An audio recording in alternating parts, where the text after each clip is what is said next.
Hey everybody, I'd like to welcome you to my channel. I don't really know where I'm going to be at or what kind of channel I'm going to try to start, but I knew it was time to start something. So today I was in Gamestop and I noticed that they had the new Doom Marine figure statue. So I'm not really a collector of statues, but I'm a collector of things, and so I thought, hey, why not buy it? Let's do an unboxing. Let's do a little impromptu review of it. Maybe somebody out there wants to know what kind of quality the statue is, and I can give them a hand and let them see my first reaction. So the Doom statue retails for $49.95. A bit pricey for me for what I believe is a polyresin cast statue. Comes in a really nice box. It as you can see, it displays the artwork on the sides of the box. It's got the Doom modern icons on the front with the Thinkgeek logo on the top as well as the bottom. And of course, there's nothing on the bottom of the box. So if you see me keep looking up, that's because that's where my monitor is right now. I'll be working on that, but it's going to happen, and I'm not going to bother trying to edit it out. So this will be the first time I take it out of the sleeve. So here we go.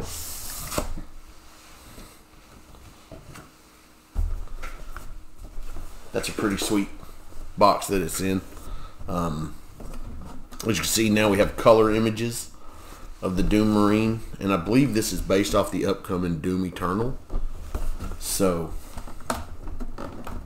we'll go ahead. I mean, it's very similar to the other box, only in color, and it has this nice symbol on the front, which looks like some kind of Oriental Asian / writing.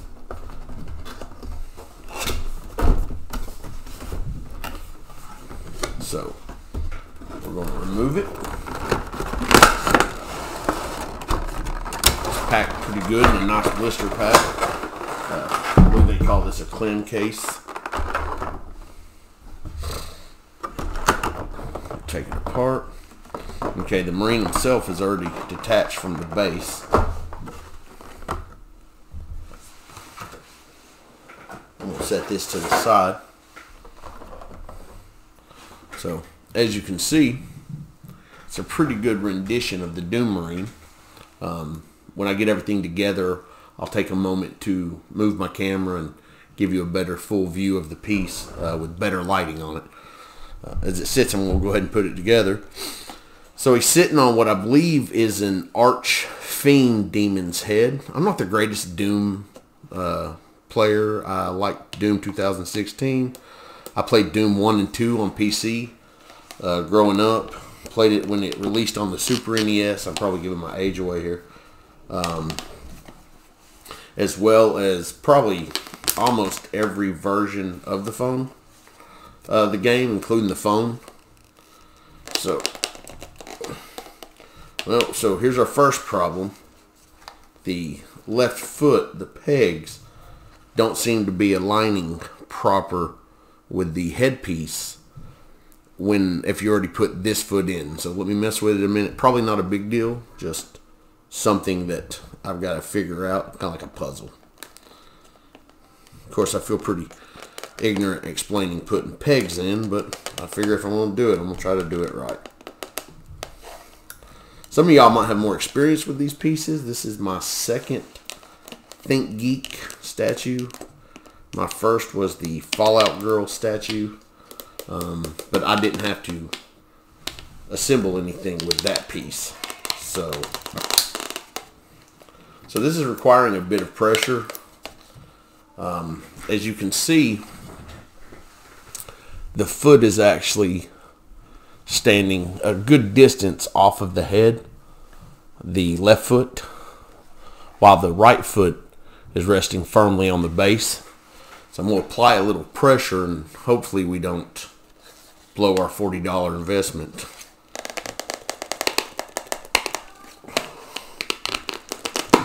There it goes. There it goes. Probably took a bit more pressure than what I'm really comfortable with, especially considering the small appendages and the small pieces everywhere that are molded into the statue. I know it's not exactly.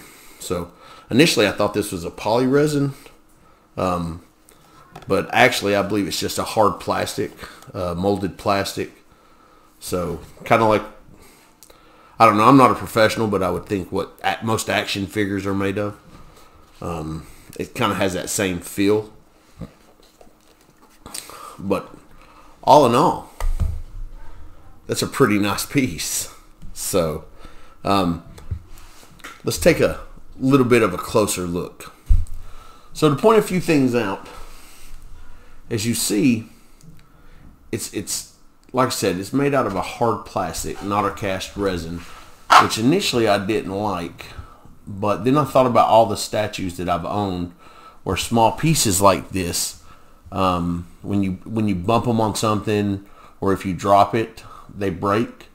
Now some people collect for the money and the hope that one day they can get a return on their investment. It's something they enjoy to look at for a little bit, and then they turn around to feed the collection and resell it. I'm kind of the complete opposite. I buy things because I like owning them. And most of them will stay with me. Whether I have to store them, I hope one day to pass my collection down to my children or my grandchildren, or some dork that would appreciate it if nobody is around that wants it when I go. So, but now altogether, I'm really impressed with this. It's a nice statue. It's well put together. The details are pretty crisp. Once again, I'm not the best judger of the accuracy of the actual figure. I know he's the Doom Marine, and I know I've killed a lot of demons with the Doom Marine. I appreciate the fact they use the shotgun, which is my favorite weapon in the game. I know this one includes a grappling hook on it.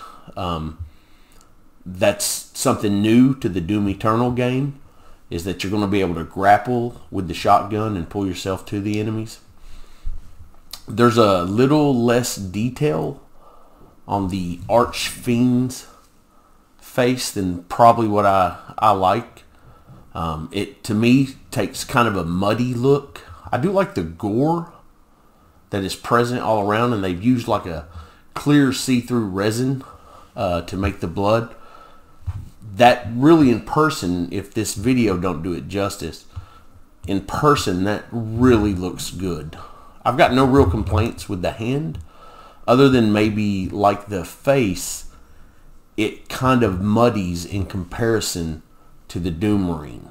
Now, this might have been a deliberate choice. They might have done this so that it doesn't take away from the detail in the Marine. And now, I know this camera probably won't do it justice, and I will fix that as well. But as you can see in the armor, I mean, it is highly detailed. It has the little vents by the visor. Underneath the visor, you can see the silhouette of the Doom Marine's face. You've got the shoulder launcher for the rockets.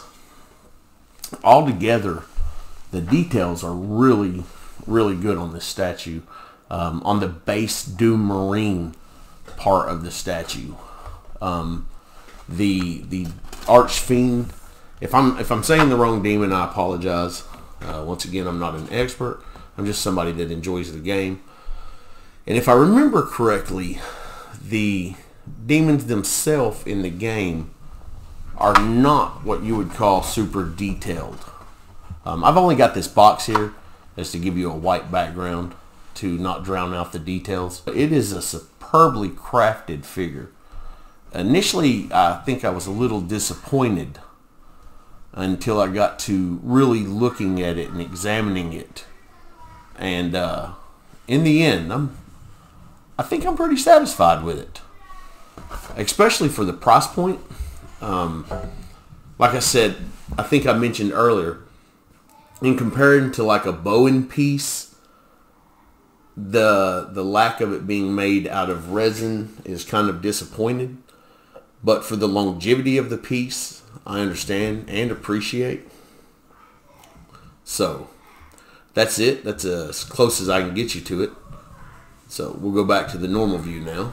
So I thought I would offer a couple of statues and pieces to have a comparison, of course, this is the Vault Dweller Fallout Girl piece.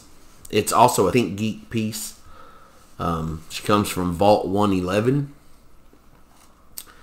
I picked this up right around the time the female Dragonborn statue comes out. One of my big regrets was I didn't pick that up, and now I'm not sure if I'm willing to pay what you can get it on the secondhand market for. The Doom Marine, I thought that it was kind of a lesser quality piece, and now I think I was very badly mistaken. The Vault Girl, in my opinion, comes out as a cleaner silhouette, a cleaner line, and so naturally, due to the lack of detail, the simplicity of the design, it looks a little cleaner, to where the Marine statue has all the countering pieces and the cutbacks and the armor segments, the spikes on the shoulder pad and the gloves, and the boots as well.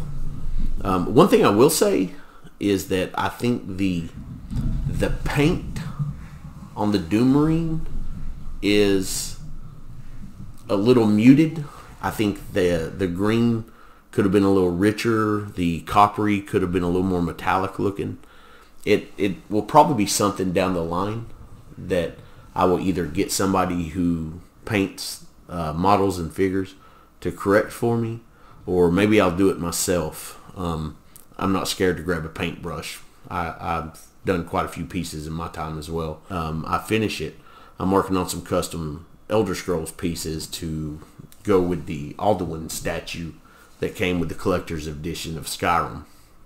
And then just as a side note, I thought I would bring the Neca Leonidas out. Now, this isn't really a statue. This is just a very limited mobility action figure.